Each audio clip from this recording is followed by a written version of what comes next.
filem ni dapat menunaikan apa yang sepatutnya trilogi Jurassic bagi dekat kita sebelum ni. Kalau kita tengok Dominion, Jurassic, tiba-tiba threat dia adalah belalang. Aku rasa macam benda ni cerita dinosaur tau. And then macam dinosaur yang latest, siapa entah tajuk dia, tiba-tiba macam dinosaur tu jadi macam pelik nak mampus, ada tangan kecil lah, ada tangan 6 kot tak silap aku kan. So benda tu macam makin lama makin mengarut cerita Jurassic ni kan. So bila keluarnya The End of the Oak Street ni, aku rasa macam yes, this is what I want. The keselaman yang dinosaur ni bagi dekat kita.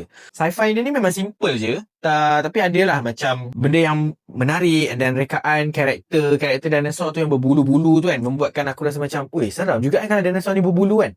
So banyak juga momen-momen yang membuatkan orang satu hal terkejut, menjerit, and then stress gila. So adrenaline tu makin lama makin meningkat bila tengok filem ni. So benda tu yang first aku suka, sebab benda ni tak dapat dekat dalam Jurassic punya trilogi. Benda ni dapat lah pada Jurassic World tak silap aku, time ada Indominus Rex. Yes, bila kita tengok Indominus Rex tu memang seram gila. So benda tu ada dekat dalam filem ni, but ditambah baik lagi. Okay,